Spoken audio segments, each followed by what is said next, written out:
J'espère que vous avez toutes un document sous les yeux. Alors, pour prendre un bon départ, on va, si vous le permettez, essayer, je ne sais pas si on aura cette joie, mais en tout cas, tenter de comprendre quelque chose au premier mot de la Torah. Le premier mot de la Torah, vous savez que c'est Bereshit, qu'on a en général l'habitude, la mauvaise habitude, pardon, de traduire par Bereshit bara, donc Bereshit bara Elokim et Hashamayim v'Haaretz. Au commencement, Dieu créa le ciel et la terre, c'est ce qu'on nous a toujours dit, ce qu'on a toujours entendu, ce qu'on a même toujours répété. Et d'entrée de jeu, on va voir que ce verset est tout simplement intraduisible si on veut s'attacher au sens littéral des choses. Et la seule façon de pouvoir s'en sortir, c'est de se placer dans un autre plan qui s'appelle le plan de l'allégorie. Vous savez qu'en fait, il y a 4 façons d'aborder un même verset dans la Torah. Il y a ce qu'on appelle le pshat, c'est-à-dire le sens littéral. Il y a ce qu'on appelle le remez, c'est-à-dire le sens allusif. Il y a ce qu'on appelle le drash, c'est le sens allégorique. Et enfin, il y a ce qu'on appelle le sod, qui est le sens secret. Je vais donner un exemple pour que les choses soient plus claires. Lorsque je dis pshat, remez, drash et sod, alors le pshat, le sens littéral, c'est la chose la plus simple au niveau d'une réalité qui vient à l'esprit. Je vous donne un exemple. Il y a un verset que vous connaissez certainement qui est le suivant. Au moment où Bilam, qui était un prophète des nations, s'apprête à venir, que Dieu préserve, maudire le peuple juif, le texte nous dit la chose suivante: Vayashkem Bil'am baboker vayachavosh et atono. Bilam, littéralement, c'est levé tôt le matin et il a préparé la monture de son ânesse. Si vous faites lire ce verset à un enfant de 6 ou 7 ans, il va comprendre que Bilam a fait exactement comme Lucky Luke, qui va préparer la monture de Jolly Jumper. Ouais. Et ça, pour lui, ça va peut-être évoquer Lucky Luke ou je ne sais quoi. En tout cas, je suis sûr, c'est qu'il existe une réalité physique d'un bonhomme qui va s'apprêter à monter sur son ânesse. Et ça, c'est ce qu'on appelle le sens littéral. Et on pourra donner les plus belles explications. Cette réalité est un fait, est une donnée, est une médecine, quelque chose qui est une donnée d'évidence. C'est ce que nous relate le texte. Maintenant, on peut avoir une lecture du même verset plus profonde par le biais de ce qu'on appelle les allusions. C'est quoi les allusions? Alors c'est Rashi sur place qui a voulu faire remarquer que l'expression Vayashkem Bilam baboker vayachavosh et atono fait étrangement penser à un autre verset qui se trouve bien avant Bilam, on est dans le livre de Bamidbar, le 4e livre, mais dans le premier livre de la Torah Bereshit, eh ben, il y a aussi un verset qui ressemble étrangement à celui-là, c'est le suivant: Vayashkem Avraham baboker vayachavosh et chamoro. Donc je répète, Vayashkem, Avraham s'est levé tôt le matin et il a préparé la monture de son âne. Donc on a d'un côté Bilam qui se lève le matin et prépare la monture de son ânesse, et on a Avraham qui se lève le matin et qui prépare la monture de son âne. Et donc Rachid dit, mais c'est quand même bizarre que la Torah utilise pratiquement les mêmes versets à un iota près. Quel est le iota? Quelle est la différence? Chamor et Aton. Il y en a un qui avait un Chamor, c'est-à-dire un âne, Abraham, et Bilam avait une ânesse. Vous allez me dire, blanc bonnet, bonnet blanc, c'est un petit peu comme aujourd'hui on dirait la Mini et la Fiat 500. Ouais, c'est à peu près le même moyen de locomotion. Ça veut dire, bon, il y a une petite nuance, mais finalement, au niveau de la littéralité du texte, les deux se lèvent tôt le matin et les deux vont préparer leur moyen de locomotion. Ouais, ça c'est le sens littéral. Sauf que Rachid dit, si je vois que le même verset se répète à travers, comment dire, les histoires, ça veut dire qu'il y a quelque chose qu'on veut nous renseigner. Rachid va donner une sorte de sens ici qui est très intéressant, qui est le suivant. Toi, Bilam, tu te presses le matin avec diligence pour essayer de commencer ton entreprise maléfique par rapport au peuple juif. Mais sache une chose, c'est qu'il y a quelqu'un qui t'a précédé dans le sens du bien, qui est Abraham, qui lui s'est levé tout le matin pour aller faire la volonté d'Hachem, c'est-à-dire d'aller prendre son fils et de l'apporter, comment dire, en sacrifice. Et donc, vient nous dire ici Rashi, derrière ton entreprise maléfique se cache une sorte d'antidote historique qui est Abraham. Abraham est venu planter cette sorte de génétique spirituelle qui va, que Bilam le veuille ou pas, nous protéger contre les assauts d'un personnage maléfique. Et donc on a, si vous voulez, d'un coup, une nouvelle lecture du même verset, c'est plus simplement le Lucky Luke qui va prendre son jeu de peur, mais cette fois-ci on comprend qu'il existe des notions de force qui traversent l'histoire par le biais d'une génétique spirituelle. Et c'est ça en fait que veut nous signifier Rashi. Donc on a déjà d'un coup, à partir du même verset, une lecture beaucoup plus allusive, beaucoup plus profonde, qu'un enfant de 7 ans aura peut-être du mal, à moins que ce soit un peu génial, à attraper. Mais ce qui est intéressant, c'est que cette notion de génétique spirituelle est un concept qui jaillit du verset ou bien des deux versets en miroir. On n'est pas venu contorsionner quoi que ce soit, on est juste venu donner une lecture un peu plus raffinée à partir d'une connaissance préalable. Ça, c'est ce qu'on appelle le deuxième niveau d'approche du texte. Troisième niveau, c'est le sens allégorique. Parce que l'allégorie, c'est l'image, c'est la parabole. Quand est-ce que dans la vie, on utilise des paraboles? Alors c'est vrai que nous, dans notre quotidien, on a du mal à utiliser le monde allégorique, mais c'est dommage parce que ça pourrait nous permettre de faire passer des messages de façon beaucoup plus jolie, beaucoup plus belle. C'est quoi la technique du midrash, de l'allégorie? C'est de te transposer dans un univers un peu à la Walt Disney. C'est l'histoire d'un roi avec une reine et une princesse et un prétendant. Et bon, toi tu commences à rentrer dans cette histoire, et puis petit à petit au fil de l'histoire, on va te faire passer un message fort. Maintenant, tant que tu es dans une histoire allégorique, tu acceptes le message. Mais si d'un coup, et c'est ça le but de l'allégorie, c'est de dire, mais tu sais, le reproche qu'on adresse à la princesse, en fin de compte, c'est un petit peu le reproche que je te fais à toi. Une fois que la personne a accepté dans le monde allégorique, il va être obligé d'accepter la chose, et donc le reproche pourra passer. Ou bien des fois, il n'y a même pas besoin de faire le reproche en direct. Une fois qu'on est passé par l'allégorie, alors tout commence à s'éclaircir, et puis petit à petit, la personne peut accepter la chose. À Mavdil, rappelez-vous, dans Marius de Pagnol, non, la femme du boulanger, je ne sais pas si vous vous rappelez de la femme du boulanger, ouais, ben, le pauvre boulanger a une femme qui a trompé son mari, et puis lui, au lieu de parler en direct à sa femme en disant mais voilà tu m'as trompé, il s'adresse à une chatte, il lui dit pomponnette, ouais tu es parti pour des chats de gouttière. C'est un peu la même technique, ça veut dire qu'il est en train de parler d'une chatte qui est partie et qui est revenue toute penaude, un peu comme la femme du boulanger qui revient toute penaude. Donc c'est un peu la même idée, ce sont des choses qu'on peut utiliser dans la vie de tous les jours. C'est le monde de l'allégorie. Et l'allégorie te permet de faire passer un message que tu ne pourrais pas attraper, avaler comme, en tant que tel. Troisième niveau de lecture. Quatrième niveau de lecture, c'est le sod, le secret. Alors là, je ne vous dirai rien, pas parce que c'est un secret, parce qu'en général, personne n'attrape ce niveau, il n'y a que les grands kabbalistes. Mais en général, les grands kabbalistes, il n'y en a pratiquement pas dans le monde, et ceux qui se présentent comme étant des grands kabbalistes, en général, sont tous des charlatans.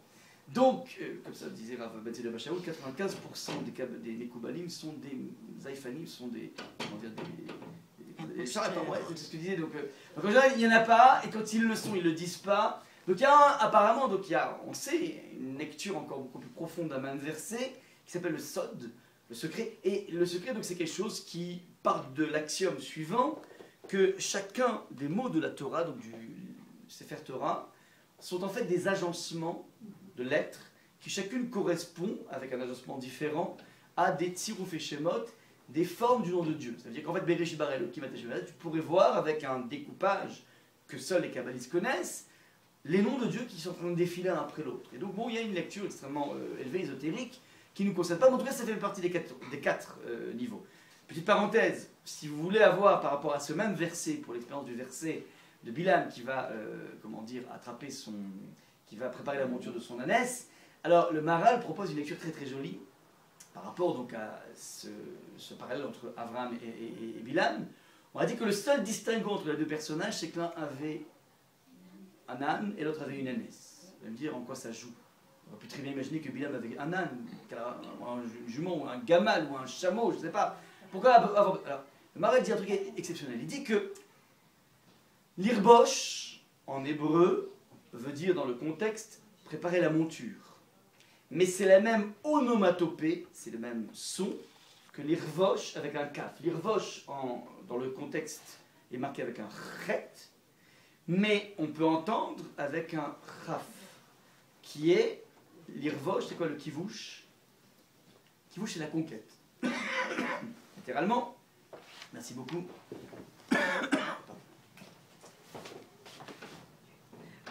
L'irvosh, ça c'était le verset avec un chet, mais l'irvosh en hébreu, donc on a fait juste un changement du kaf en chet, et d'un point de vue onomatopéique, c'est pratiquement la même chose. L'irvosh veut dire conquérir, donc il y a préparer la monture et conquérir. Donc si je transpose le concept de conquête dans le verset, ça donne que Bilam s'est levé tôt le matin, et il est venu conquérir son ânesse. Alors, ce n'est pas une conquête au niveau entre guillemets drague, pas du tout. C'est la faculté de se hisser au-dessus de la matière. Et comment on arrive à la matière? Parce que pour Abraham, le texte nous dit, Abraham s'est levé tôt le matin et est venu, Vayachavosh et Chamoro, il est venu dominer, conquérir Chamoro, c'est son âme, mais Chomer en hébreu, c'est la matière. Oui, et pourquoi en fait le Chamor s'appelle, le Chamor s'appelle Chamor? Parce qu'en fait, il n'y a rien de plus bête, de plus matériel que l'âne. Ouais, c'est la matière par excellence, c'est-à-dire c'est l'inertie. Ouais, c'est-à-dire qu'il n'y a aucune sophistication dans l'âne, et donc il s'appelle, c'est la matière brute. Ouais, c'est une sorte de, comme une brique. Ouais, au niveau du bâtiment, vous avez une brique, et ben voilà, vous avez en fait les briques dans le champ, c'est même pas les vaches, ce sont les chamors, ce sont les ânes. Donc le chamor, c'est chomer, c'est pareil que chomer, la même racine sémantique. Ouais. Qui veut dire la matière. Et donc on vient dire qu'Abraham est un personnage qui a réussi à conquérir, qui a réussi à canaliser toutes ses pulsions. Il entretient avec la matière un rapport de domination totale. Ouais, donc ça reste un homme, c'est pas un ange, mais il est capable, ouais, à 99 ans, une fois qu'il fait sa Brit Mila, il est capable encore de trouver encore des sources d'énergie. Il fait une Brit Mila à blanc, il n'y a pas d'anesthésie générale.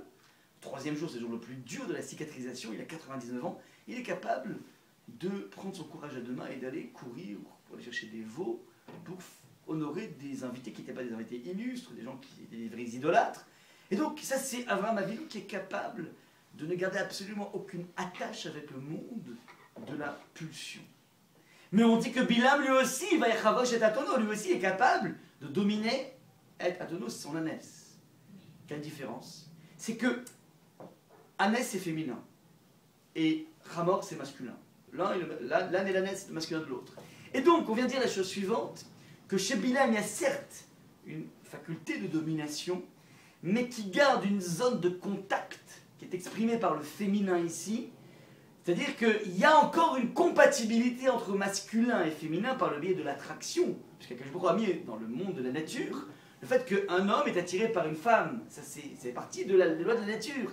Eh bien, on vient de signifier dans le verset que Bilam a réussi à dépasser la matière, mais pas totalement. Il lui reste encore une zone de frottement qui est peut-être le fait qu'il va être sensible au bout d'un moment aux honneurs, il va être sensible à l'appât du gain, tôt ou tard. Pas au début il a dit, mais écoutez, vous donnez tout l'or du monde, je ne peux pas transgresser la parole d'Hachem. Ouais. Vous remplissez ma maison d'or et d'argent, ça ne suffit pas. Qui peut dire ça sur lui dans la vie? Aujourd'hui, on peut tout acheter. On peut tout acheter. Même les rabbins, on les achète. Lui, Bilam, on ne peut pas l'acheter, incorruptible. Untouchable. Ouais, c'est Bilam. Incorruptible. C'est énorme ce que dit le texte. Ouais. Donc c'est-à-dire que, mais au bout d'un moment, il y a quelque chose, au bout de beaucoup d'assauts de Balak, alors au bout d'un moment, il y a quelque chose qui va le faire craquer. Ce petit quelque chose, c'est ce qu'il a gardé comme attrait par rapport à la matière. Donc il n'a pas totalement dominé la chose. Mais ce sont deux grands personnages. Regardez un petit peu, à partir de même verset, un petit verset comme ça, Regardez ce qu'on vient de dire à l'instant, on a navigué avec pas mal de concepts très profonds. Et ce qui est génial, c'est que tout est inscrit dans le texte. Je ne vous ai pas transformé le texte. Le texte est le même. Et à partir de ce même texte, on arrive à avoir plusieurs strates de compréhension, plusieurs strates de réflexion, plusieurs strates de profondeur. Ça, c'est la vertu même de l'étude de la Torah. Donc je dis que le texte de la Torah s'aborde toujours selon par quatre niveaux. Et Rashi, le grand commentateur Rashi, lui dit systématiquement « Je ne suis venu ici que pour expliquer le sens littéral des choses. Je m'intéresse au sens littéral. » Alors le sens littéral, ce n'est pas simplement l'histoire de Lucky Luke, dans sa trivialité. Dans le sens littéral se cachent des éléments de profondeur exceptionnels. On avait fait ici d'ailleurs un cycle sur Rashi. On avait pris donc un à un les premiers Rashi de la Torah. On avait montré à quel point il y avait quelque chose d'extrêmement profond qui se dégageait de là. Mais l'idée est de rester collé le plus possible au texte. Ça, c'est les grands exégèses, enfin, Rashi fait partie. Lui veut s'intéresser au sens littéral. Et lui-même va nous dire, comme postulat de base, le premier verset de la Torah est intraduisible. Je vais vous démontrer pourquoi rapidement au niveau grammatical, vous avez le document sous les yeux. Pourquoi il est intraduisible? Parce que si le texte avait voulu nous dire en hébreu, au commencement, Dieu créa le ciel et la terre, alors, dit Rashi, on aurait dû écrire Barishona, au tout début, merci beaucoup. Ouais, j'ai compris. Au tout début, Barishona, Bara Elohim Hashem a créé les cieux et la terre. Mais est marqué dans le texte pas Barishona, mais Bereshit. Or, Bereshit est ce qu'on appelle en français un état construit. Désolé de plomber l'atmosphère avec les souvenirs du Becherel et du Bled. Mais voilà, il n'y a pas le choix. Il faut un peu travailler, donc on est obligé de travailler dans la grammaire. Alors, le texte nous dit la chose suivante.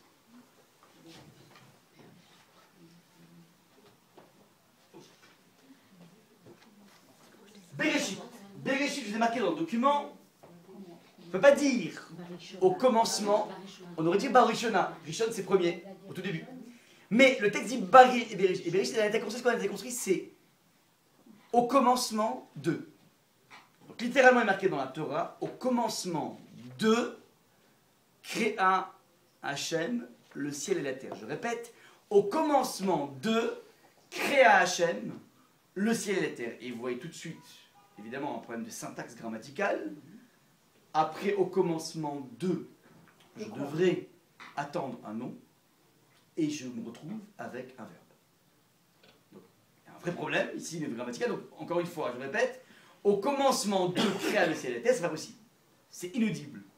Et comme c'est inaudible, alors, deux solutions. Solution qui va être adoptée par Rashi en tout début, c'est de dire qu'il faut voir ici avec une lecture allégorique, midrashique, ouais, la parabole. Et pas du tout le sens littéral, sinon on ne s'en sort pas. On va voir de quoi il s'agit. Donc on va y voir dans le cours de ce cours, on verra deux explications midrashiques qui vont nous transmettre des informations très importantes dans la vie. Mais avant ça, je vais vous montrer la démonstration de Rashi. Donc je répète, Rashi part de ce postulat que Bereshit, c'est pas un postulat, c'est une réalité grammaticale de toute la Torah. Ouais, vous avez par exemple plusieurs fois des expressions du type Reshit Darko, les prémices de son chemin, les premiers pas. Reshit est associé à un nom, Darko, son chemin. Ou bien Reshit Tevuato, le début de sa récolte. Ouais, donc on a toujours un Reshit qui précède un nom et non pas un verbe. Alors, Rashi va dire peut-être que ici, il faudrait non pas comprendre Bereshit bara au sens, au commencement de il créa Hachem le ciel et la terre, mais on pourrait peut-être transformer le verbe bara, qui veut dire il a créé, en béro, qui veut dire le fait de créer. C'est ce qu'on appelle substantiver un verbe. J'espère que je ne dis pas d'annerie. Je sais qu'il y a des spécialistes de français ici. C'est-à-dire que je prends un verbe et j'en crée un nom. Comment, par exemple, pétrir. Comment je transforme pétrir en un nom? Ben, le fait de pétrir. Ouais, le fait de pétrir. Alors, ou le pétrissage, peut-être. Mais là, non, c'est clairement le nom. Parce que là, comment dire, en l'occurrence, bara, si je substantive, ça va faire le fait de créer. Donc, au commencement du fait de créer les cieux et la terre, je continue le verset d'après, la terre était tohu bohu, vous ne l'avez pas marqué, et obscurité sur la surface de l'eau. Donc je répète, première tentative de Rashi, c'est de transformer le bara en béro. Bara, béro, Salomon, Slimane. Ouais. Ça c'est ce que propose ici donc notre Rashi. Maintenant, faites bien attention. Il y a un deuxième problème qui surgit. D'abord, c'est pas très catholique de transformer un bara en béro. Ça fait quand même, c'est un peu bizarre, pas très orthodoxe non plus. De commencer à prendre un petit coup de bistouri et transformer le bara en béro. Ouais, même si on admettait, alors Rashi va être très honnête, il va dire que on a déjà vu ce type de choses ailleurs dans la Torah. Par exemple, il donne Trilat Diber Hashem im Hoshea. Le début a parlé Hashem, le début de a parlé Hashem à Hoshea. Bizarre, la réponse, il faut entendre le début de la parole, c'est-à-dire un verbe qu'on va transformer en substantif. De la parole de Hashem, c'est-à-dire de Osée qui était un prophète. C'est-à-dire qu'on a déjà vu ce type d'exception, on pourrait appeler ça un idiotisme, on a déjà vu ça. Et donc on pourrait peut-être penser que c'est ça que veut dire le texte. Sauf que, faites bien attention, il y a un grand problème qui jaillit ici, c'est le suivant. Bereshit, bara, au début de la création des cieux et de la terre était tohu bohu. Qu'est-ce que j'ai omis de façon radicale par rapport à notre version originale? Hachem. Au début de la création des cieux et de la terre était... Mais je n'ai pas parlé d'Hachem. Or la version originale c'est quoi? Bereshit bara Elohim. C'est Elohim, c'est Dieu qui a créé, au début, littéralement au début, Hachem a créé les cieux et la terre. Donc il y a une bizarrerie assez incroyable ici, c'est-à-dire j'essaie de corriger mon problème de l'absence de nom après le Bereshit, et je me retrouve avec une omission d'Akadosh Baruch Hu qui est quand même un élément dans la phrase qui n'est pas superflu. Voilà, on dit que dans la Torah, il n'y a rien qui est superflu. J'ose imaginer, il n'y a pas une lettre qui est superflue, encore plus un nom de Dieu qui serait superflu. Voilà, c'est extrêmement bizarre aussi. Ça, c'est donc la première tentative de Rashi au niveau du sens littéral. Deuxième tentative, et petite parenthèse, un sens littéral très bancal, ouais, puisqu'en fait, on transforme un bara en béro. Deuxième chose, on a omis le terme de Elohim. Deuxième possibilité de Rashi, Bereshit Hakol. Alors, il va dire la chose suivante. Bereshit, au début de, j'attends un nom et non pas un verbe. Vous savez quoi, on le rajoute. Je vais dire, Bereshit, c'est-à-dire sous-entendu, au commencement de tout, Hakol, de tout. Donc, au commencement de tout, Hachem a créé les cieux et la terre. Ça veut dire que c'est une façon elliptique de s'exprimer. Voilà, tout se passe comme si le premier verset nous dit au début, sous-entendu de tout, ça va sans le dire, c'est vrai que ça irait encore mieux en le disant, mais disons que le verset s'est exprimé de façon elliptique. Au début de tout, Hachem a créé les cieux et la terre. Ouais, donc c'est comme si on mettait, vous savez, des fois une astérisque, comment on fait pour dire il manque un mot. Vous savez, pardon, c'est comment on va faire ça? On met une petite accolade, je sais pas comment faire. Et on dit voilà, il manquait ce mot, ouais. Alors on va faire comme ça, Bereshit Hakol. Bon, c'est vrai, encore une fois que c'est pas très catholique de nouveau, et pas parce que c'est juif, mais parce que c'est vraiment bizarre comme truc. Primo, et donc ça. Maintenant, c'est vrai que dans cette perspective, on a un premier verset qui dit la chose suivante, au commencement de tout, Elohim créa les cieux et la terre, et donc on aurait effectivement ici, selon ce deuxième sens de Rashi, un instant au commencement de tout qui s'appelle l'instant t égale 0. C'est l'instant du début initial de l'humanité, et à partir de ce verset, on peut commencer, si vous le voulez, à interroger, pour ceux qui veulent s'amuser à ça, la validité par rapport à la science du texte de la Torah qui semblerait nous dire que l'instant t égale 0, c'est ce moment-là, et qui nous amène à un monde qui aurait 5775 ans, et donc beaucoup de personnes commencent à jaser par rapport à ça, en disant c'est quand même bizarre comment on s'arrange avec les thèses de plus en plus vérifiées aujourd'hui des scientifiques qui va dire que le monde aurait 6 milliards d'années ou je ne sais pas combien de milliards d'années. Ouais, donc maintenant, ce que je vous faire remarquer la chose suivante, ce n'est que d'après le deuxième sens de Rashi qu'on peut poser cette question, parce que si je suis dans le premier sens, au début de la création des cieux et de la terre était tohu bohu. Petite parenthèse, ce n'est pas l'instant t égale 0. c'est l'instant, le début de la création des cieux et de la terre. Ça veut dire que Akadosh Baruch Hu s'intéresse au niveau du début de la Torah à un instant, disons que ça c'est l'instant t égale 0, t égale 0. Là je mets un curseur qui s'appelle le début de la création des cieux et de la terre. Ça veut dire qu'il y a eu plein de créations avant, beaucoup de choses qui sont passées avant. Puis d'un coup, Hachem décide de mettre un curseur ici en disant voilà, maintenant ce qui m'intéresse, c'est la création des cieux et de la terre, c'est-à-dire le principe spirituel et le principe matériel.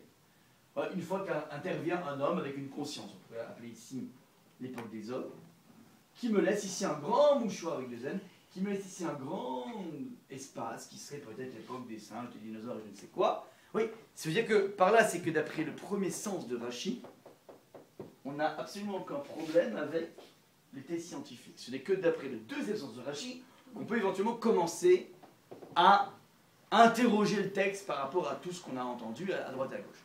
Vous me suivez jusque-là ou pas? N'hésitez pas à me poser des questions si les choses ne sont pas claires. Donc regardez un petit peu dans le document. Je vous ai marqué Bereshit égale Bereshit, au commencement 2. Et donc, littéralement, le texte voudrait dire au commencement 2, Elohim créa les cieux et la terre, c'est pas possible.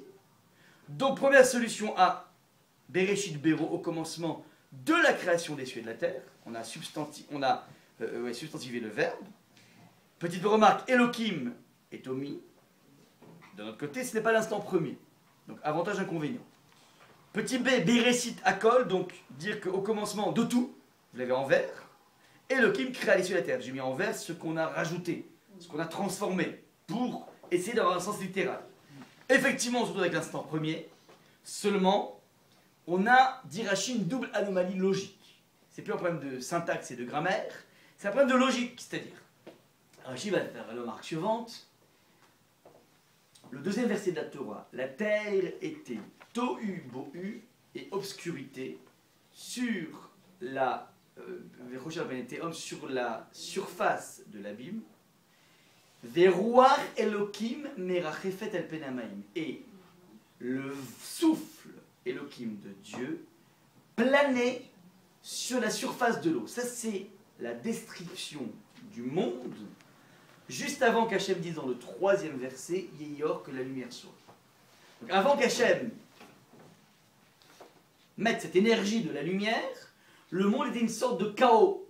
Tohu bohu. Alors tohu bohu, c'est quoi? C'est tohu bohu, on traduit par ça, c'est-à-dire balagan total, obscurité, l'abîme, et juste un vent divin, le roi Elohim, merachefet, qui plane sur la surface de quoi?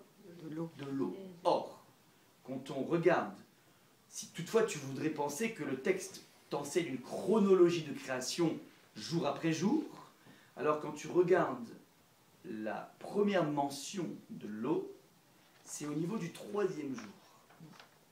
Ce qui veut dire qu'on te parle, avant même de parler de la création de la lumière, on te mentionne un élément qui s'appelle l'eau, H2O, alors qu'il n'a même pas encore été créé. Anachronisme majeur. Ça veut dire que si toutefois tu étais dans un prisme de lecture qui serait un prisme rationnel, un prisme scientifique, tu te retrouves déjà avec un bug assez incroyable qui est le suivant. On te parle d'un élément, le maïm, alors qu'on ne t'a jamais mentionné sa création. Deuxième remarque de Rashi. Mais c'est pas inclus dans le tohu bohu, c'est la matière toute mélangée. Quoi. Le tohu bohu, c'est rien, le tohu, c'est bien un vide, ouais. C'est le désordre, c'est pas le vide. Alors c'est un désordre, ouais. C'est un désordre de pleine matière. Il y avait peut-être le liquide, non? Peut-être, je sais pas. Planer, non mais là c'est-à-dire qu'apparemment il y a un désordre, il y a une surface de l'eau, il y a un abîme extrêmement complexe. Ouais.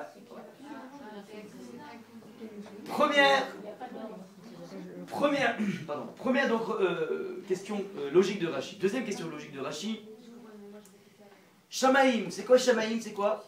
Les cieux. Les cieux. Maintenant, fait remarquer Rashi que Shamaïm n'est pas un nom, un peu comme en français, une sorte de... vous savez qu'il y a une différence essentielle entre le Lashon HaKodesh, la langue de la création, et l'anglais, le français, le latin, toutes les autres langues.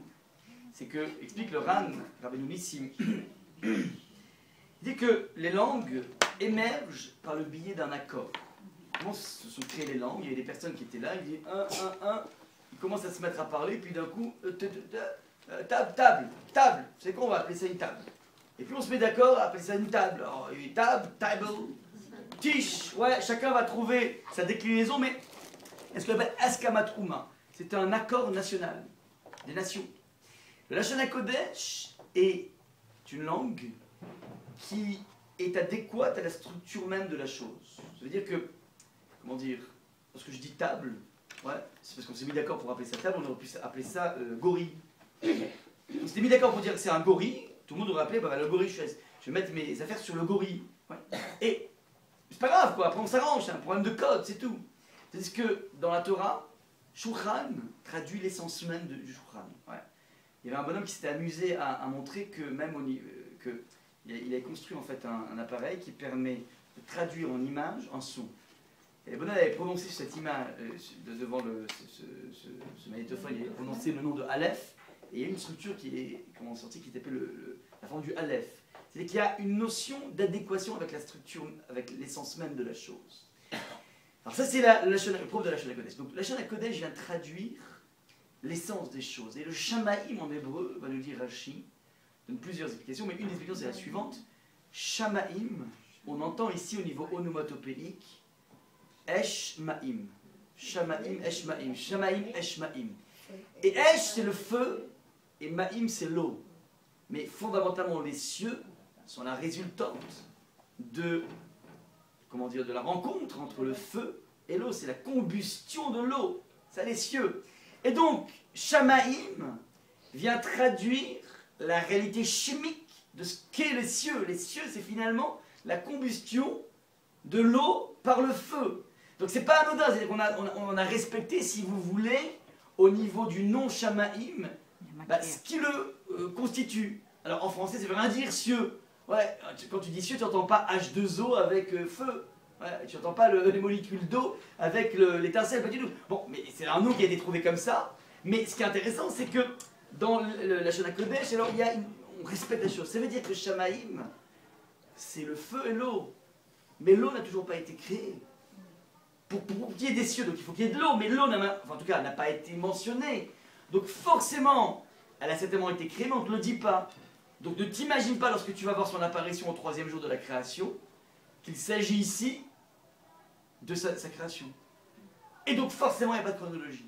Donc voilà un petit peu, si vous voulez, la démonstration que propose Rashi, et donc qui amène Rashi à dire, écoutez, En Amikra, il commence comme ça son deuxième commentaire de la Torah, En Amikra Omer, et la Dorsheni.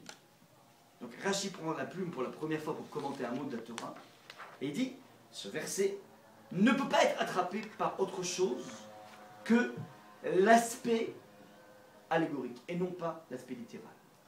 Et il le dit d'entrée de jeu pour nous amener certainement à comprendre que le livre qu'on a sous les yeux n'est pas un livre d'histoire, ni un livre de description, ni une bibliographie du monde.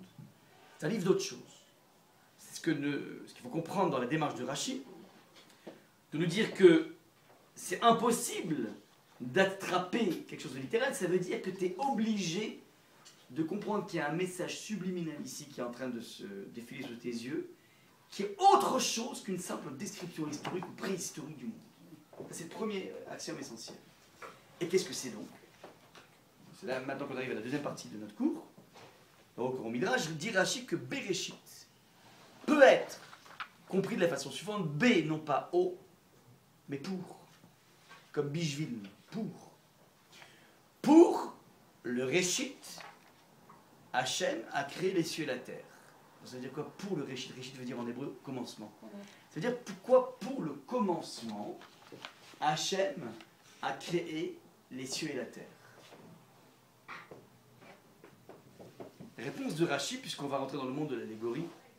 Rashi va dire la chose suivante. Réchit a été employé à travers le Tanakh, à plusieurs occurrences, donc à travers la Bible, à plusieurs occurrences, pour exprimer une idée très forte. Exemple de Rashi. Lorsque Shlomo Améler parle, le roi Salomon parle de la Torah, au lieu de dire la Torah en direct, il dit Réchit Darko, les prémices, le début de son chemin. Ça veut dire que lorsqu'il parle de la Torah, il veut te dire, il veut te transmettre une idée, c'est pas la Torah une sorte de nom générique. Torah, ça veut dire quoi Torah? Je sais pas ce que veut dire Torah. C'est-à-dire, pour moi, ce sont mes premiers pas. Ça c'est Shlomo Ameler. Donc je vois que Shlomo Ameler utilise le terme Réchit comme une sorte d'allégorie, c'est le début, premier pas. C'est une sorte de métaphore de ce qui s'appelle la Torah. Lui, il voit la Torah non pas comme une sorte de boîte noire, mais il voit comme étant, finalement, ses premiers pas. Ça, c'est la lecture de Shlomo Ameler. Et donc, forcément, si Shlomo a utilisé le terme Réchit pour imager la Torah, donc lorsque Shlomo Ameler lit le texte Bereshit, il peut dire, pour la Torah, Hachem a créé les cieux et la terre. C'est la démarche, si vous voulez, allégorique. J'ai pris un terme qui est Réchit, qui ne se laisse pas traduire dans sa littéralité. Je vais chercher dans le monde de l'allégorie, c'est-à-dire tout en restant dans des versets. J'ai vu que Réchit est usité pour autre chose que le commencement. Enfin, en fait, c'est une façon d'évoquer la Torah. Donc forcément ici, c'est pour la Torah que Hachem a créé les cieux. Ça veut dire quoi pour la Torah? Ça veut dire pour l'émergence d'un principe, d'une idéologie qui s'appelle la Torah, que Hachem a créé le monde. Hachem a créé le monde pour que c'est l'émergence de ça. Deuxième lecture possible proposée par Rashi. Yirmiyahu, le prophète Jérémie, va parler du clan Israël. Il veut dire le peuple juif, le clan Israël, il va dire Réchit Tevuata. Tevuato. C'est le début de sa récolte. C'est-à-dire, on imagine un paysan qui vient faire avec sa faux la récolte de son champ de blé. Eh bien, la première prise qu'il a dans sa main, ouais, c'est une prise qui est importante, ce sont son premier chiffre d'affaires. Eh bien, c'est prémices, ouais. Alors, il n'y a pas de prémices pour le blé, il y en a pour les, comment dire, pour les arbres, mais en tout cas, c'est sa première récolte, son premier jet. Eh bien, ça, ouais, on l'appelle Réchit Tevuata, le début de cette voie. Et en fait, là, on voulait imager dans le Yirmiyahu parler en fait du peuple juif, qui est considéré comme la première moisson d'Hachem. Le paysan, c'est Hachem dans l'histoire, ouais, et qui va, c'est-à-dire, on est le premier peuple, c'est-à-dire le frère aîné de l'humanité. On a été placé avec une responsabilité colossale de tracer la voie pour l'humanité, pour inspirer les non-juifs à être des gens meilleurs. Ça, c'est le rôle du juif dans le monde, d'inspirer, ouais, les autres. Eh bien, dans le texte de Yirmiyahu, Réchit, c'est le peuple juif. Ouais, c'est le début de sa... Il appelait ça, pas le peuple juif, il appelait ça le début de la récolte. C'est une façon imagée de parler du peuple juif. Donc, Yirmiyahu, lorsqu'il ouvre le texte de Réchit, il va dire, Bereshit, il lit, pour l'émergence du peuple juif. C'est pour l'émergence du peuple juif, c'est-à-dire d'un peuple qui va montrer l'exemple que Hachem a créé le monde. Alors, on a donc ici deux lectures allégoriques proposées par Rashi, après une démonstration de l'impossible approche littérale. Et Rashi vient nous dire donc que le texte ici de la Torah, et c'est ça le point le plus important, ne te dit pas quand ça s'est passé, le fameux au commencement, ne te dit pas pourquoi ça s'est passé, qu'est-ce qui a motivé Hachem de créer le monde, c'est-à-dire quelles sont ses raisons. Tu sais, ces raisons, il faudra ouvrir des textes de Kabbalah qui n'est peut-être pas le sujet de la Torah. Il va y avoir des textes de mystiques juifs, dans le Ramchal par exemple, qui va expliquer, mais qu'est-ce qui a poussé Hachem à créer le monde? Pourquoi il fait ça? Ouais. Un petit peu comme si tu vois un architecte, l'architecte des tours de la Défense, tu lui dis pourquoi tu as fait ça? Il va, pourquoi j'ai fait ça? Bah écoute, c'est très simple, deux choses. D'abord, je me suis ramassé un sacré pécule d'argent. Ouais. Deuxième chose, je vais rentrer dans l'histoire. Je dis non, t'as pas compris. Je t'ai pas dit quelles sont tes motivations personnelles. C'est ça qui m'intéresse. En vue de quoi tu as monté ces deux tours? Ah, en vue de quoi? Ok. Ces tours vont abriter tant de banques, tant de commerces, tant de choses. Ça va devenir, comment dire, le centre d'affaires de l'Île-de-France. Ouais. Ah d'accord, donc c'est le en vue de quoi? Donc, je répète. Bereshit ne dit ni pourquoi, ni quand, ni comment. On n'a même pas un ordre qui explique comment les choses sont fonctionnées. Non, non. C'est Qu'est-ce que tu cherches derrière cette création? Ton but, quoi. Ton but. Ton but, dans le sens, pas ton but personnel d'Hachem, mais qu'est-ce qu'il attend de la création? En vue de quoi? C'est ça, en fait, que nous, la lecture allégorique nous amène à ça, d'après Rachi. En vue de quoi? En vue de l'émergence d'un peuple qui va montrer l'exemple. Ouais, si aujourd'hui, quand tu entends juif, ça te fait penser, comment dire, à la vérité si je mens, on a tout perdu. On a tout perdu. Ouais, si juif est connoté rituel, on a tout perdu. Il faut que juif évoque, waouh, des gens irréprochables, incroyable, probité. Alors évidemment, si on parlait des antisémites qui de toutes les façons sont incapables de pouvoir, comment dire, discerner ça chez nous, alors c'est pas ça. Mais il faudrait qu'il y ait suffisamment de juifs dans le monde, qui sont tellement propres, tellement honnêtes, tellement, qui inspirent tellement la grandeur, que les gens disent non, non, mais il y a quelque chose de géant dans le peuple juif. Ouais, il faudrait que ce soit ça qui, qui transpire de nous. Et on œuvre en permanence dans ce qu'on appelle le Kiddush Hashem. Son petit nom de Dieu, ça veut dire jouer notre rôle de frère aîné. Un frère aîné, il est là pour tracer la voie. On met le paquet sur lui, sœur aînée aussi, on met le paquet sur elle ou sur lui, de façon à ce qu'ensuite, non pas qu'elle ait la charge d'éduquer les autres, mais finalement, une fois qu'il y a une voie qui est tracée, les enfants sont attirés un peu par cette voie. Mais si le frère aîné et la sœur aînée est tocard, alors ça devient extrêmement dangereux, quoi. Après, il faut redoubler d'efforts par rapport aux autres, premièrement qui ne suivent pas le mauvais exemple, deuxièmement qui suivent un exemple. C'est pas tout de ne pas suivre le mauvais exemple, encore faut-il avoir un modèle à suivre. Oui. Donc c'est en fait l'idée. Il y a un frère aîné, il faut qu'il puisse drainer avec nous un petit peu toute l'humanité derrière lui. Pas dans un mode de conversion, mais dans un mode, de gens qui ont envie de devenir des gens au maximum, des individus au maximum, des tzadikim au mataolam. Il faut qu'on puisse donner envie à des millions de Jean Moulin de pouvoir avoir une posture de Jean Moulin. C'est ça qu'il faut faire. Ouais. C'est qu'on doit inspirer. Ouais. Ça, c'est le but du monde. Le but du monde. Ça, c'est ce que nous dit de façon essentielle Rachi par cette lecture allégorique. On est d'accord jusque-là ou pas? Et c'est très important de rappeler ce commentaire de Rachi. Je vous rappelle Rachi. Vous savez quand est-ce qu'il est né? Quand est-ce qu'il est mort? Pas mal. 1040, 1105. Pas longtemps, mais très dense. 65 ans. Vous savez que les musulmans disent exactement pareil. Hein. J'ai écouté sur Internet et ils disent que nous sommes là pour conduire, parce que les chrétiens sont complètement à la masse et qu'ils veulent tous revenir à la religion musulmane. Eux, ils convertissent au fil de l'épée. Oui. Par le diable. Oui. Non, par le diable. Et ils disent que c'est eux qui ont... Non, nous on inspire. Oui. Eux, ils obligent, nous on inspire. Absolument aucun rapport. Aucun rapport, absolument aucun lien. Dans le sens où ça veut dire, évidemment, ils vont nous imiter. Évidemment, ils ont tout piqué chez nous, donc ils vont essayer d'imiter ça. Ils vont être persuadés qu'ils sont une sorte d'évolution au niveau de la religion. Mais on sait que c'est pas ça. On sait que c'est pas ça. Donc, ça c'est donc maintenant, petite parenthèse. Pour tous, les admirateurs de la science et les complexés. Et lorsque l'admiration de la science amène à un complexe par rapport à la Torah, là c'est bien dangereux. J'ai aucun problème par rapport à admirer la science. Après tout, c'est la Chomat Haboré, la sagesse d'Akadosh Baruch Hu qui se dévoile dans la nature. Et ça, c'est une façon de croire aussi en Akadosh Baruch Hu, de voir la splendeur dans la nature. Mais lorsqu'elle amène un individu à des doutes, alors ça c'est un dangereux. Et je dis que, très intéressant ce Rashi, d'une actualité incroyable. Pourquoi? Parce que à partir de cette lecture de Rashi, cette démonstration de Rashi, qu'il n'y a pas de sens littéral ici.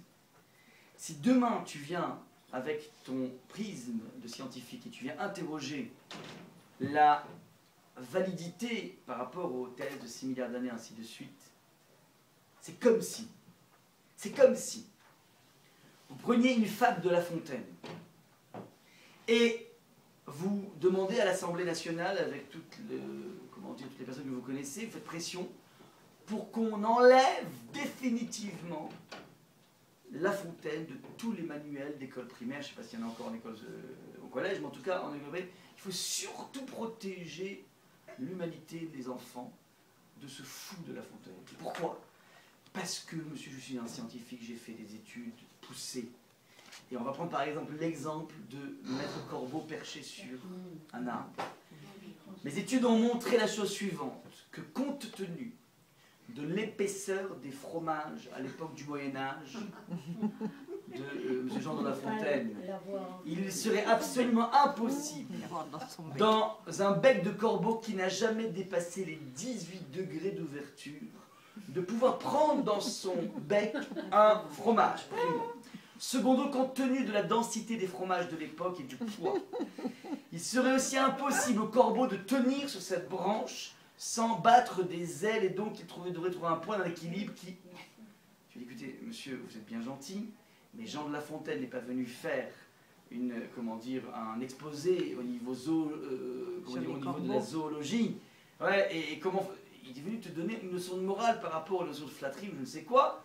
Ouais, t'es complètement décalé par rapport à ça, il n'y a aucun rapport. Ouais, c'est pas aborder une fable de La Fontaine avec un prix scientifique. Eh bien, je dis d'après Rachid, c'est toujours la même chose ici. Si tu cherches à poser un regard scientifique sur le texte de la Torah, tu t'es tout simplement trompé de manuel.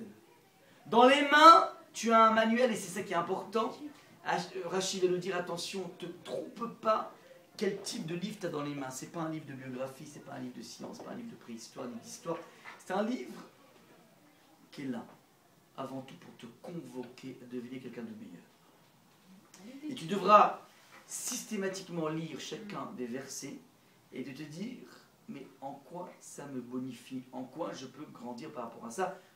De façon, par extension, je dois assister à un cours de Torah, un contact avec la spiritualité doit toujours être dans une vue qui s'appelle dans quelle mesure ça me fait avancer dans la vie, ça me fait devenir un peu plus sensible, un peu plus, compréhensif, un peu plus ouvert. Bref, systématiquement, je dois avoir cette obsession. Je n'attrape pas le personnage d'Abraham Avinu en essayant de comprendre. Alors, je peux avoir certains éléments historiques qui sont intéressants, mais je dois être obsédé par une idée. Ouais. Dans quelle mesure je peux, petit à petit dans ma vie, ressembler à cette asymptote que correspond à Abraham. Et ceci pour tous les personnages, et Sarah, et Rivka, et Rachel, et Léa, sont des personnages qui ont vécu, mais qui sont là pour servir d'exemple, pour devenir des gens meilleurs. Et c'est ça, en fait, le but essentiel du livre qu'on a dans les mains. Et donc attaquer avec le prisme scientifique. Et tout simplement, donc, je ne sais pas si on n'a même pas besoin de répondre. On n'est pas du tout dans le même ring, on n'est pas du tout dans le même domaine. Et donc il n'y a même pas besoin de faire des acrobaties. Il y a des rabbins qui s'amusent à faire des acrobaties pour essayer de te démontrer que finalement c'est jouable les 6 jours de la création avec tous les milliards d'années. Je dis que c'est rabaisser la Torah. Ouais, c'est rabaisser la Torah d'essayer de trouver à partir d'acrobatie une validité, d'autant plus qu'en général les rabbins qui présentent ce type de calcul sont des personnes qui ne maîtrisent pas du tout les concepts qu'ils développent. Ouais, ils parlent de la relativité. Ouais, qui peut aujourd'hui vraiment... Je ne connais pas un seul rabbin au monde qui est capable de parler de relativité. Il faut au moins avoir fait 4-5 ans après le bac pour parler de ça. Donc la plupart n'ont jamais fait ça. Il y en a qui l'ont fait. Peut-être, mais en général ceux-là qui l'ont fait de façon sérieuse ne parlent pas de ça. Ne parlent pas de ça. Ouais. Encore une fois, la plupart des gens qui prennent le micro en général, c'est parce qu'ils évoquent ces théories, mais sans véritablement les comprendre, et donc c'est un peu délicat d'utiliser des outils. Ouais, ça fait pas sérieux, c'est pas sérieux, il y a un problème de malhonnêteté intellectuelle ici. Ouais, soit tu connais les choses, soit tu ne les connais pas. Donc encore une fois, les rabbins doivent s'occuper d'enseigner ce qui est marqué dans la Torah, et elle est suffisamment riche, la Torah, pour ne pas avoir besoin de béquilles quelconques à côté. Ouais, on peut tout simplement, donc il y a des choses tellement brillantes dans la Torah, on n'a pas besoin de regarder à côté. Donc c'est juste un petit point. Il y a un jour, comment dire, non, je n'ai pas le temps de faire la blague, je vais avancer. Donc voilà un petit peu le point essentiel. Je suis sûr qu'elle va faire rire, donc j'ai peur que... Il y avait un jour un bonhomme qui avait, voulait un peu gagner de l'argent, donc il a mis une petite roulotte comme ça dans une rue, comme ça où il y avait des grandes banques. Il a mis une petite roulotte et il a commencé à vendre des merguez. Des merguez, des sandwichs avec des merguez, des hot dogs comme ça. Et puis, je ne pensais pas qu'il pourrait faire concurrence à McDonald's, mais finalement ça commence à bien marcher. Les gens arrivent comme ça, ils descendent en bas, t'as vu, t'as un hot dog, ils mangent comme ça, et puis le business commence à bien tourner, bon, après ça marche. Et j'ai une roulotte, une deuxième, une troisième, il met des frères à lui, des sœurs à lui, et grâce à Dieu, il commence à avoir une vraie société comme ça marche un peu partout. Un jour, il y a un copain, il dit, écoute Max, je vois que grâce à Dieu ça marche bien les affaires, oui, grâce à Dieu, après chef, ça marche bien. Ça t'embête, je suis un petit peu en difficulté en ce moment, est-ce que tu pourrais me prêter un peu d'argent? Le Max il dit, écoute-moi vraiment, avec plaisir, mais j'ai juste un problème. Il dit, c'est quoi le problème? Les garants, non, pas du tout, les garants, je te fais confiance, tu rigoles entre toi et moi, mais tu rigoles, on a joué au billet ensemble, mais moi, je te fais confiance. Mais c'est quoi ton problème? Il dit, voilà, je t'explique, tu vois, mes roulettes, elles sont toutes en face de banque. Et on a fait en fait un accord avec les banques, qui est le suivant. Ils m'ont juré qu'ils ne vendraient jamais de merguez, les banquiers. Et moi, j'ai juré que je ferais jamais de prêt. On se fait pas de... Alors j'ai dit, voilà, que... comment dire, Steven Spielberg et d'autres s'occupent de faire rêver les gens dans des guerres des étoiles et dans des, comment dire, dans des recherches, comment ça s'appelle, les aventuriers de l'Arche perdue. Ouais, donc que le côté fantastique soit pris par Spielberg, c'est super. Que les rabbins s'occupent d'enseigner la Torah telle qu'elle est marquée, telle qu'elle nous est enseignée par les Rishonim, c'est super. Mais il ne faudrait pas que les rabbins, je lâche Spielberg, et encore moins, enfin, et de même que Spielberg se mette à nous faire des livrets de Torah, c'est pas tout à fait crédible.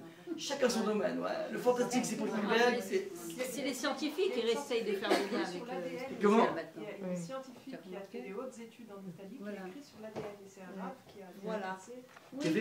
Bon, si maintenant il y a un vrai scientifique, je suis prêt à entendre. Je suis prêt à entendre un vrai scientifique. Mais pas, comment dire, un rabbin qui... Voilà.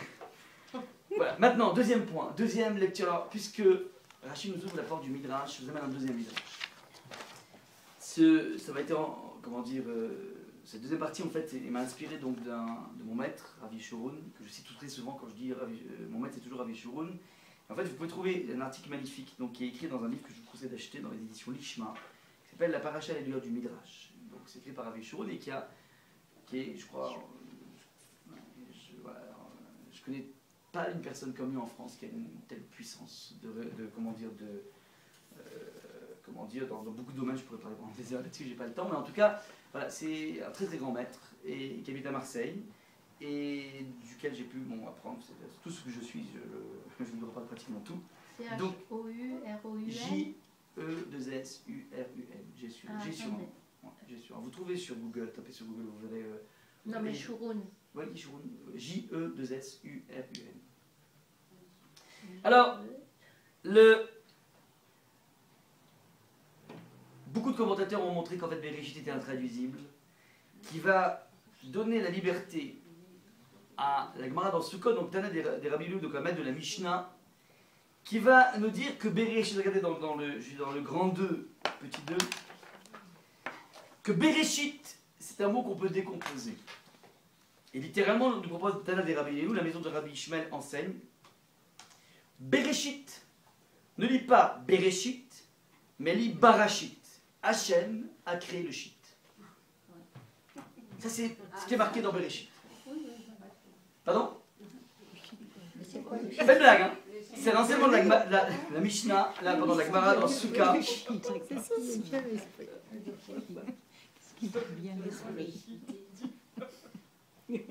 donc la Gemara dans Souka, page 49a. Ne lis pas Bereshit, en un seul mot, mais décompose, fais une césure. Bara, shit. Bon, c'est quoi shit? Pas ce que vous croyez. Je vous rassure. Gemara de Souka, page 49a.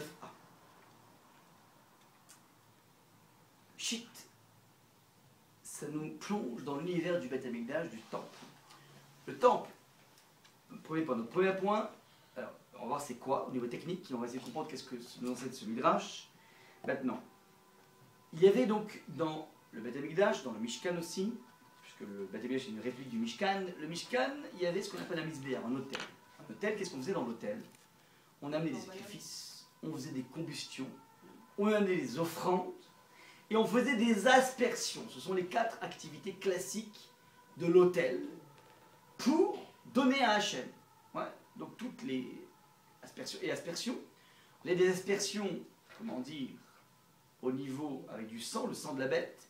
Et vous avez aussi des libations, cinquième comment dire, aspect. Libation de quel type de liquide? Le vin. De l'eau et du vin. L'eau et le vin. L'eau à l'époque de Sukkot, ce qu'on appelle Nisur Amaï, mais c'est la raison pour laquelle il y avait Simcha Batashoeva. On allait puiser de l'eau, d'ailleurs c'est intéressant, aujourd'hui c'est ouvert. Tout le chemin qui mène du Kotel jusqu'à, comment dire, jusqu'à la source d'eau est ouvert, c'est récent, ça fait 2 ans à peine. Ouais, donc on retrouve, c'est magnifique, on y serait systématiquement de nouvelles choses. Alors, on va puiser de l'eau pour faire de l'aspersion de l'eau. Et où sont les chittim dans tout ça? Les chittim, shit, c'est singulier, chittim sont le pluriel. Chittim, ce sont ces canalisations qui ont été mises en place pour évacuer les liquides qui ont été aspergés, c'est-à-dire l'eau et le vin. Donc maintenant, je répète, shit en hébreu, c'est le tuyau de canalisation, le trou, c'est la canalisation. Donc, on vient nous dire ici le grand scoop de la plus grande culture juive, la Torah.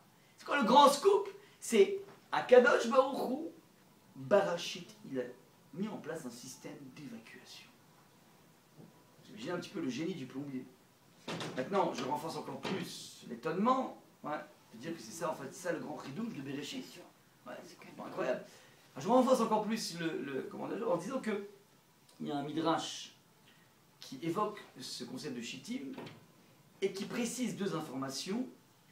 Qu'une fois qu'il y avait cette évacuation, quand on évacue, ça amène vers où? Vers les sous-sols. Bah oui, alors tout est l'égout là. Les Ça amène canaux, où? les canaux. Ouais, alors vers l'eau. Mais là, en l'occurrence, le texte précise vers le théum, vers l'abîme. Vers le, comment dire, le centre du monde, je sais pas comment on appelle ça, une sorte de trou. Et le... Quelqu'un nous en a parlé. Comment dire? Pardon? Non, on a eu un rap qui nous en a parlé. Super. Et ce midrash, Non, il Ah. a parlé de l'évacuation. Apparemment, il a parlé aussi des sources. Bon. maintenant,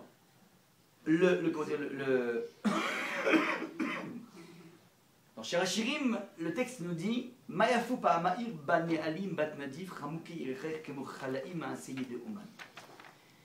Le verset dit que tes pas sont ravissants dans tes brodequins, fille de noble race, les contours de tes hanches sont comme des colliers, œuvre d'une main d'artiste. Je répète, dans cette description du fiancé, enfin de la fiancée par le fiancé, alors il dit les contours de tes hanches. Maintenant, les contours de tes hanches, alors vous savez très bien que c'est une image, c'est une allégorie, Shirachirim, et le Midrash dit, c'est quoi les contours de tes hanches? Elou Hashitim. Ce sont les évacuations. Ces hanches, en fait, dans le corps humain, correspondent, si vous voulez, aux évacuations. Et le texte les compare kemo chalaim, comme des colliers. Alors, c'est quoi l'idée du collier? Le collier, c'est comme, comment dire, c'est un enchevêtrement de plusieurs maillons. Alors, il dit kemo chalaim, chez mechulalim veyordim adateom, qui découle, si vous voulez, dans ce collier, qui découle jusque à Théom, jusque à l'abîme. Maaseh Yedeoman, qui est l'œuvre d'un artiste, dit le texte, c'est-à-dire ça, c'est là que tu vois l'aspect artiste d'Akadosh Baruch Hu inédit. C'est-à-dire l'aspect complètement génial d'Akadosh Baruch Hu qui te prouve que c'est un artiste hors pair, dans lequel Léonard de Vinci pourrait se coucher. Eh ben, c'est le fait qu'il ait mis en place des évacuations qui vont jusque dans le, comment dire, le débouché et jusque dans le théum, c'est-à-dire dans le vide, mais dans l'oubli, dans le vide, dans les oubliettes. C'est ça en fait. Et ça c'est évidemment donc un midrash extrêmement complexe, enfin extrêmement bizarre, à comprendre en quoi il y a ici, dans, comment dire, c'est le fait qu'elle soit évacuée vers l'abîme, c'est ça en fait l'aspect totalement génial d'Hachem.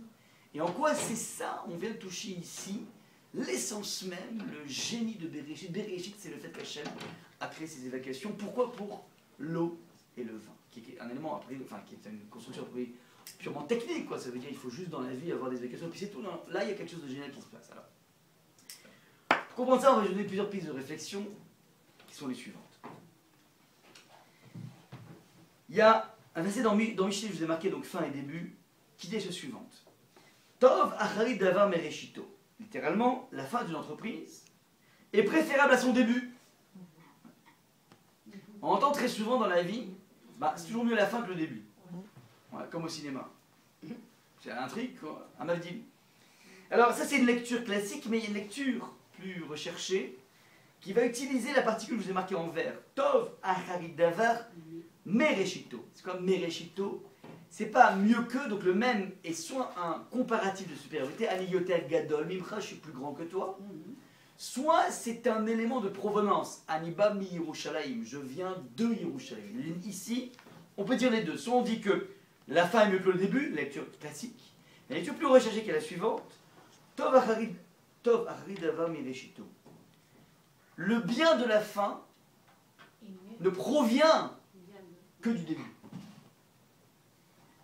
Ce qui compte dans la vie, et c'est en fait qu'on veut voir ici, qu'on nous met ici en exergue, on te montre ici la centralité du début d'une expérience. Tout se passe comme si il n'y a d'importance et de focalisation que sur le début. Le début, eh bien, le début est plein d'énergie, alors la fin coulera de source, presque de façon passive. Mais toi, dans la vie, tu dois t'intéresser au premier embrayage. Ça, c'est ce que nous propose ici Shlomo Ameler. Je vous donne... C'est Shlomo Ameler qui dit ça. Shlomo Ameler. Colette. Ouais, donc Colette, Zaïntret. Zaïntret. Donc, c'est le Midrash qui propose cette deuxième lecture qui, contre le sens littéral, c'est-à-dire, mais Réchit, ça veut dire, non, il n'y a de bien que au niveau du début. Et, comment dire, ce qui suit ensuite n'est qu'un déroulement, mais qui lui n'est pas bien. Enfin, il n'est bien que parce que il a eu un début, une impulsion. Oui. Mais sans l'impulsion de base, il n'y a rien. Dans le même ordre d'idée, regardez. Vous avez cité toute, j'imagine, la Sibra Torah, et vous avez remarqué en fait qu'on sort deux Sefer Torah. Enfin, pas, on sort tous les Sefer Torah, mais je dis au niveau de la lecture du matin, on sort deux Sefer Torah. Dans le premier, parce qu'en fait c'est compliqué de tout rouler. Donc dans le premier, on lit Vezot Aberacha, la dernière paracha, qui est un petit peu la conclusion de la vie de Moshe, pas au niveau personnel, mais au niveau collectif, dans lequel il va prévenir chacune des tribus, tout le peuple juif, ouais, et qui va disparaître juste après.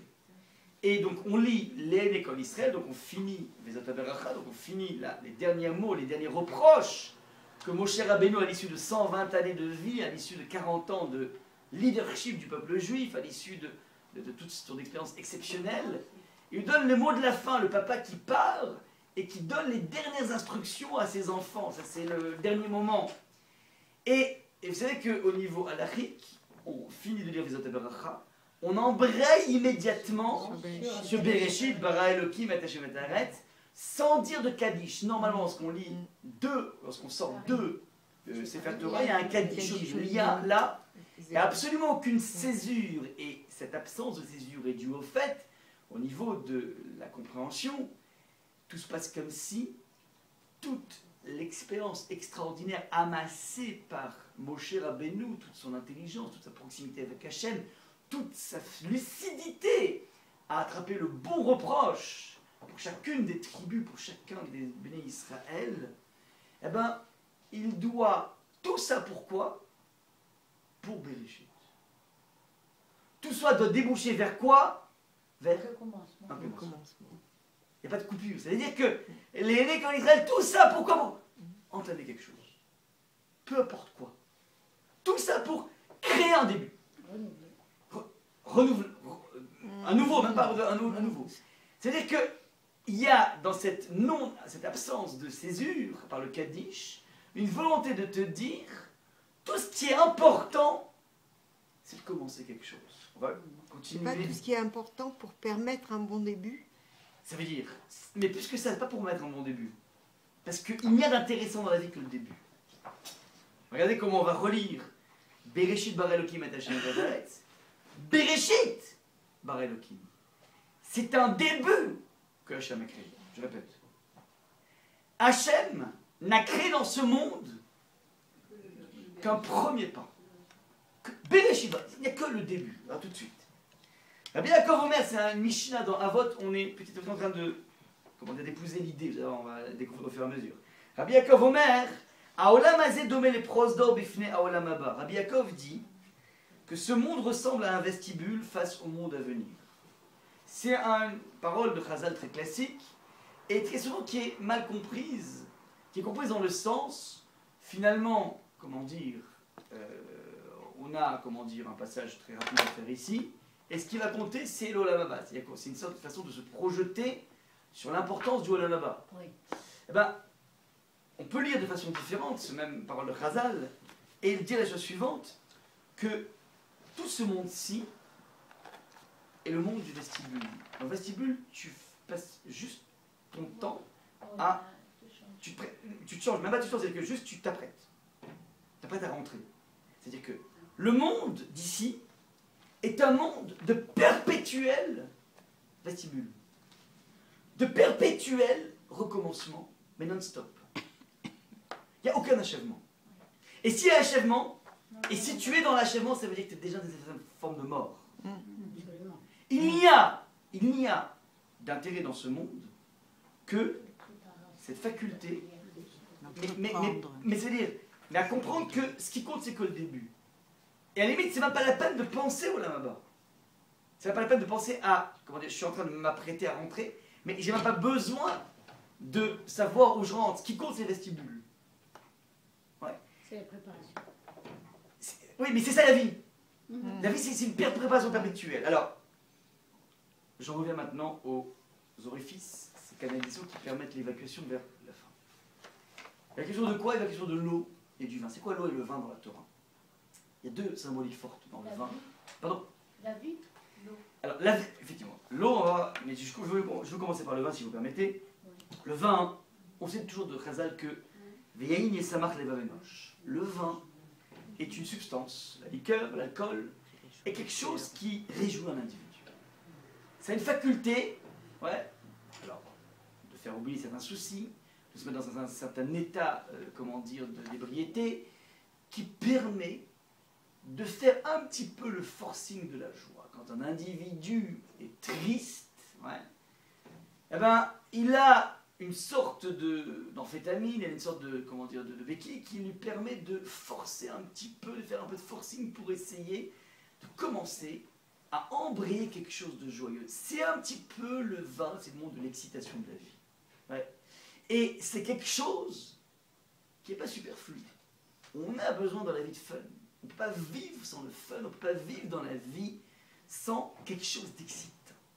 Ça, c'est une réalité psychique de l'homme qui a besoin. Alors, chacun trouvera sa substance, le vin ou autre chose.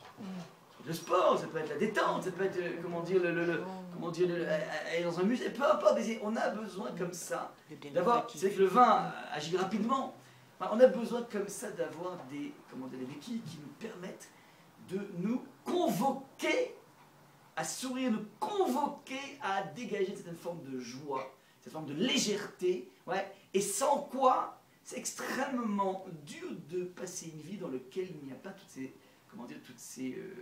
tous ces rebondissements, toutes ces excitations. Une vie sans excitation, c'est une vie qui est morte. Ça, c'est le rôle du vin. Ça va très loin, ça. La Gemara va dire à Rabbi Chanin, l'onivraïn et l'almechem et avelim. Le vin, vous savez pourquoi il a été créé?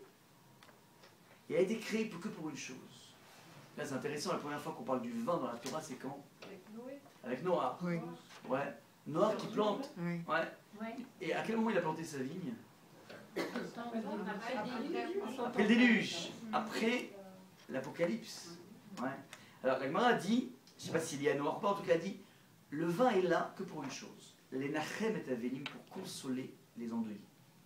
De là, le Shulchan Aruch, c'est un Shulchan Aruch qui est assez incroyable, qui n'est pas usité du tout aujourd'hui, mais le Shulchan Aruch dit la chose suivante, que Makom Shenagoul et Avrod de Bassa Ve'in ou Mine Mat Amim Osim.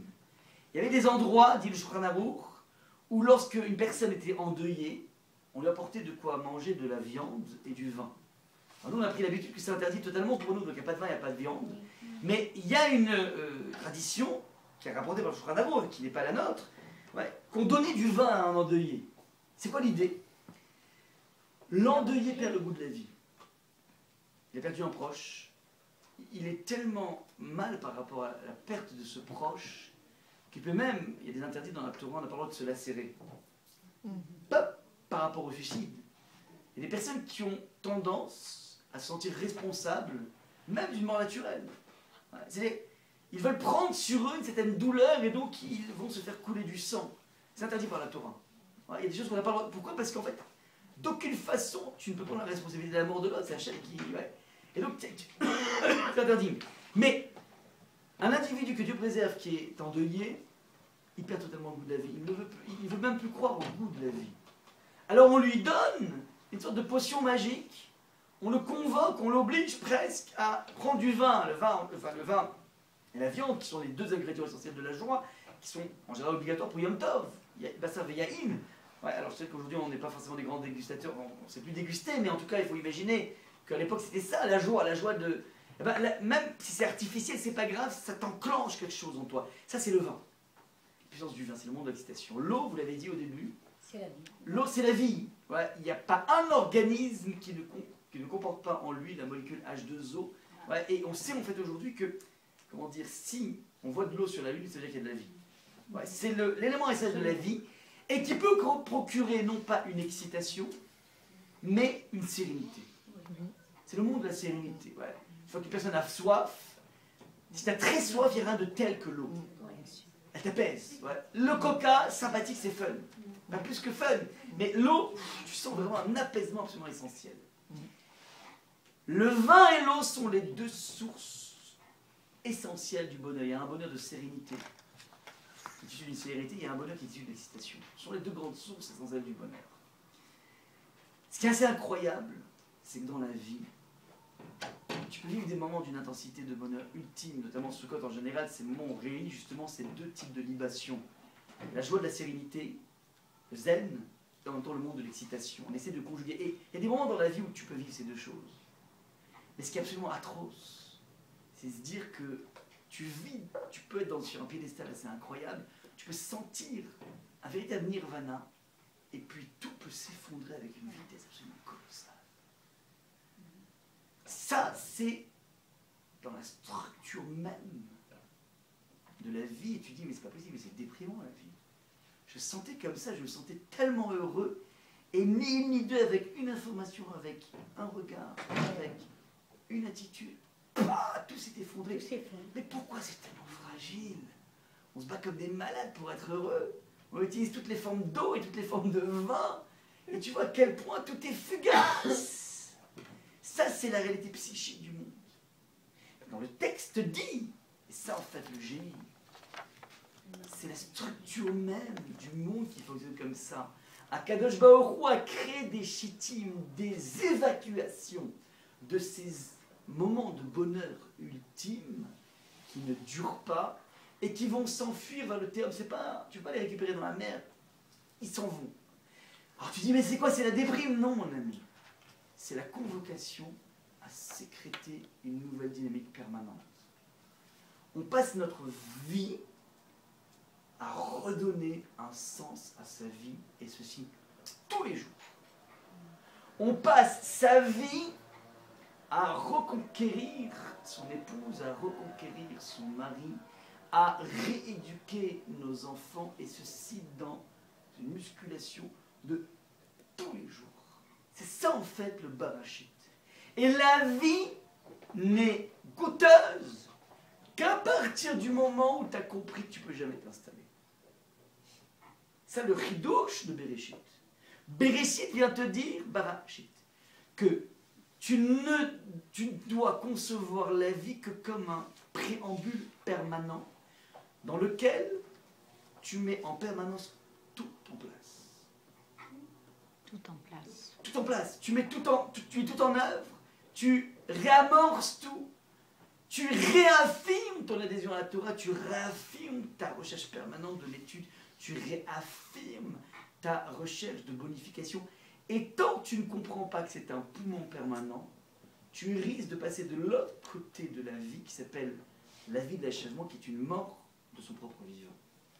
C'est ça en fait la structure même de la création. C'est la raison pour laquelle toutes ces références gravitent autour de l'idée suivante: il n'y a d'intérêt que dans le début des choses.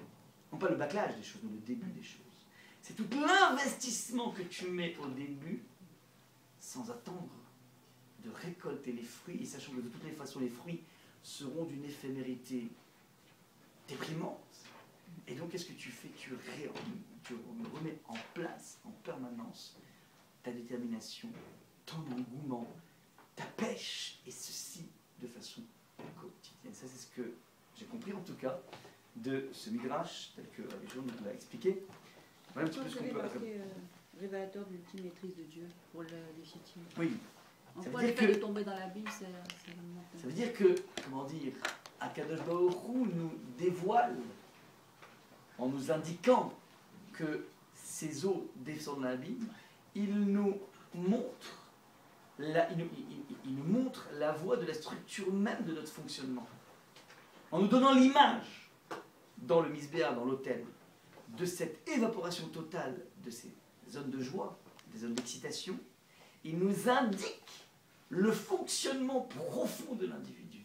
C'est une image comme s'il faisait un cours Ouais, le Misbar est une sorte de projection de la structure profonde du psychisme humain. C'est la raison pour laquelle on nous dévoile ici que Hachem t'a renseigné sur cette structure profonde de façon à ce que tu mettes en place dans ta vie en permanence en Bereshit. C'est en fait l'aspect, comment dire, l'aspect, l'artisanat ultime d'Akadosh Baruch Hu. Il t'a créé un film de ce qui se trame de la façon plus profonde à l'intérieur de toi. Ta structure, c'est ça. Et ça, en fait, c'est l'aspect totalement incroyable d'Akadosh Baruch Hu. D'avoir su trouver la figure géométrique, la représentation charnelle de ce qui se trame de la façon la plus forte à l'intérieur de toi. C'est en fait l'aspect totalement incroyable. Aucun artiste aurait su décrire de façon aussi subtile, de façon aussi raffinée, ce qui se trame à l'intérieur de toute expérience de vie. Ça peut être déprimant aussi, Ouais, cette notion ça. d'évacuation. C'est un choix. Parce que on pourrait penser, au lieu d'évacuation, par exemple, l'habitude des choses qui vous fait perdre le goût. Et sans évacuer, vous avez envie d'autre chose. La monotonie. Oui, mais alors, peu... contre la monotonie, justement, j'aspire à autre chose. Mais c'est pas sans forcément... Mais non, tu te construis, je Comment pense. trouver l'énergie? Mais il y a encore mieux que ça. Oui. C'est éviter la monotonie. Si je sais ça, Hmm. donc je vais avoir comme objectif dans la vie d'être dans un perpétuel délit. Je vais essayer de m'affranchir de toute forme de récolte. Je passe ma vie dans une dynamique. Je sais pas si vous avez déjà observé les Gdolim, les géants de la Torah. Ouais. Vous les voyez, ils sont d'une vivacité et ils découvrent un texte de la Torah, on dit qu'ils l'ont vu 100 fois, 1000 fois, ils l'auraient découvert de la... Oui, mais on dit les mitzvot, c'est comme tous les jours. Oui, c'est ça en fait l'antidote des mitzvot routinières. Être capable de dire voilà, c'est comme si mon premier Shabbat maintenant. Je mets en place mon premier Shabbat et je le fais de façon régulière. Je mets pour la première fois mes téfilim et j'essaie de voir dans quelle mesure c'est un moment ultime et unique que j'ai réussi. Ça, c'est une disposition mentale, je dirais. Du C'est Bereshit. une organisation. Oui. C'est le Bereshit. C'est le Bereshit de la vie d'un individu. C'est ça en fait qu'il faut mettre en place. Sans quoi, on est condamné à la routine. On est condamné à être, comment dire, cette mort de notre vivant. Il y a une préparation mentale. Ça s'appelle l'étude de la Torah. Ce qu'on fait là maintenant, on a donné la philosophie de la chance. Ouais, il faut se préparer à chacune des mitzvot. Mais c'est pas long, il n'y a pas besoin, c'est un réflexe à avoir, dans le sens où, non, je vais essayer de voir dans quelle mesure c'est un moment inédit. Je fais ma tefillah de mincha, elle est inédite parce qu'en fait j'ai eu telle et telle contrariété, donc c'est inédit. Donc c'était un moment que dans ma vie j'ai jamais vécu ça. Et donc je vais voir dans quelle mesure j'ai trouvé des mots tout à fait nouveaux, exprimer mon désarroi pour exprimer mon bonheur, peu importe, chacun va avoir ses états d'âme, peu importe, mais je vis un instant inédit. Cette seconde n'a jamais été, comment dire, vécue. Et Mitra va aider justement à... C'est moi qui vais décider, c'est moi qui vais décider. Je vais vivre une expérience de spiritualité qui va me permettre de pouvoir vivre quelque chose. Non, mais attends, ça Pas une peut- lecture de Tehillim, c'est-à-dire dans le dans sens où je suis en train de... C'est ce qu'on appelle la kavana, c'est-à-dire la pensée d'avant l'acte, qui donne une portée à l'acte. C'est ça l'idée. Il faut c'est quelque chose, c'est un chiot qu'il faut se répéter régulièrement. J'ai ça découvert ce peut- chiot, moi j'avais été bouleversé, et j'étais allé voir le Rav, il était en vacances, et je suis allé voir, je lui ai dit, voilà, Rav, j'ai lu votre article sur Bereshit. Moi, comme ça, il m'a dit,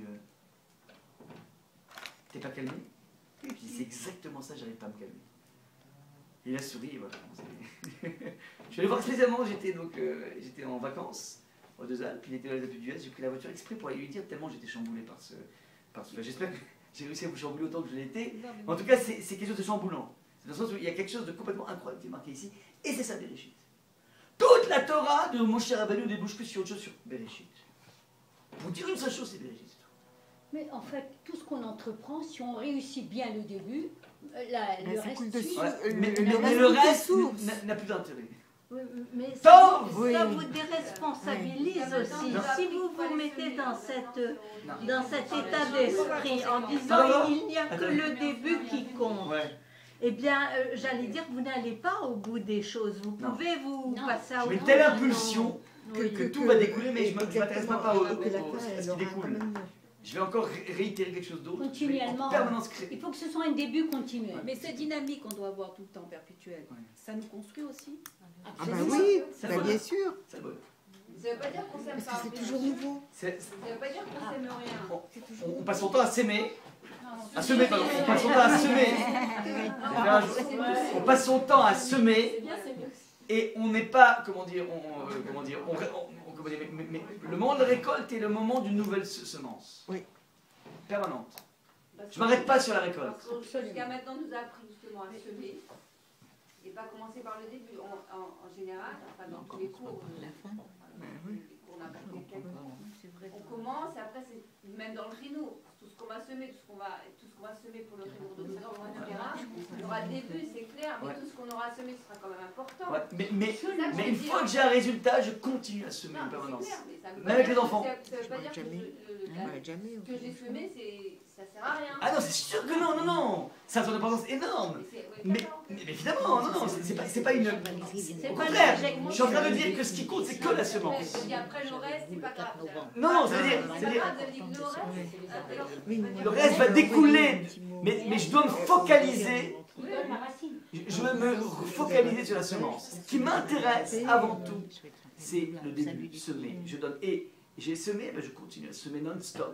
Et mais c'est un mouvement perpétuel. Sans arrêt. Beaucoup, on fait des cours ici d'éducation dans lesquels on voit que les parents s'arrêtent par exemple parce que j'ai réussi comment dire, à bloquer mon enfant à faire sa chambre. J'ai l'impression que j'ai réussi. On se rend compte que ça peut durer 15 ans cette histoire parce qu'en fait on n'a pas véritablement, comment dire, su éduquer l'enfant par rapport à ce point et par rapport à pas mal de points. Ouais, on est capable de faire des rapports de force, mais on n'a pas véritablement éduqué, on fait plusieurs cours là-dessus. C'est la faculté de rendre conscient l'enfant de la joie qu'il a d'adhérer à une valeur. Ça, c'est quelque chose qu'on doit imprimer en permanence. On ne s'arrête jamais d'éduquer un enfant. Oui, mais là, il y a peut-être une petite nuance, parce que ce qu'on apprend enfin, dans l'éducation, ce qui est important, c'est la répétition. Or, dans ce que vous dites, c'est pas... On répète l'acte de semer, mais pas forcément de la même semence. Mais la répétition dont on parle dans le monde de l'éducation, c'est une répétition à chaque fois avec une nouvelle énergie, avec un nouvel état d'âme, avec une nouvelle expression du visage. C'est qu'il y a sans arrêt du nouveau dans cette igliout, c'est-à-dire cette faculté à être constant. Constant dans les normes, constant dans les non, constant dans les oui. Ça oui, mais ça veut dire à chaque fois ça se fait avec une saveur différente. Donc même un acte répété dans l'éducation doit toujours être accompagné par quelque chose de nouveau. Parce que nous-mêmes on change, on va Bah pas être le même pour le premier et pour le... Exactement. Et donc systématiquement, et pas que parce qu'on a changé, parce qu'en fait il faut investir quelque chose de nouveau qui est nous. Le monde change. Non, se rendre compte de Peut-être. ses En tout erreurs. cas, ce qui m'intéresse, c'est que je distille systématiquement quelque chose de nouveau. Mais c'est super, je vous en parle. Cette nouveauté, on va la trouver aux Occidentaux. Pardon? Cette nouveauté, on va la trouver. Ben oui, l'étude de la Torah nous amène systématiquement à chambouler des choses qu'on croyait. On passe notre vie dans l'étude de la Torah à s'auto-chambouler. Et quand on se chamboule, c'est-à-dire qu'on enterre dans cette conception et qui te permet de faire émerger, faire jaillir une nouvelle conception. C'est ça en fait le chidouche. On passe notre vie dans le chidouche, dans la nouveauté. On est dans le scoop permanent. Le travail, hein, c'est pas quelque chose qui vient de nous, c'est pas des people magazines qui nous amènent les scoops. C'est nous qui, en se confrontant à la réalité de la vie, découvrons en permanence l'aspect tout à fait nouveau de la vie. Et ceci dans un métro, boulot, dodo, dans une... Comment dire, dans une vie très morose extérieurement, mais qui est une richesse incroyable au niveau. C'est très bonne semaine. Alors maintenant, rendez-vous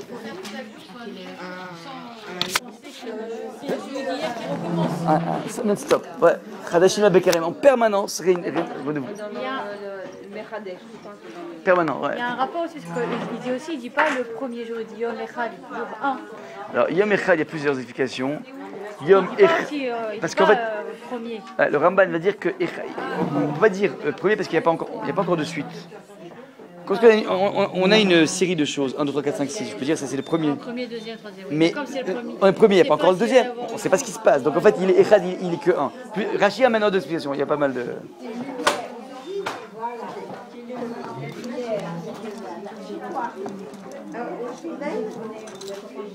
Ah, j'ai oublié de vous dire, vous pouvez trouver sur internet.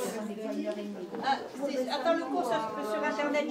Ouais, ça s'appelle Barachit, Hachem crée le shit. Ah, d'accord. Sur YouTube. Voilà, il y a une chaîne, vous pouvez vous inscrire, c'est gratuit. Rav André, et je suis en train de diffuser de plus en plus tous les shurim qu'on avait fait sur Rashi, tout est en train de se mettre au fur et à mesure. Vous avez tous les shurim qui sont en vidéo là-bas.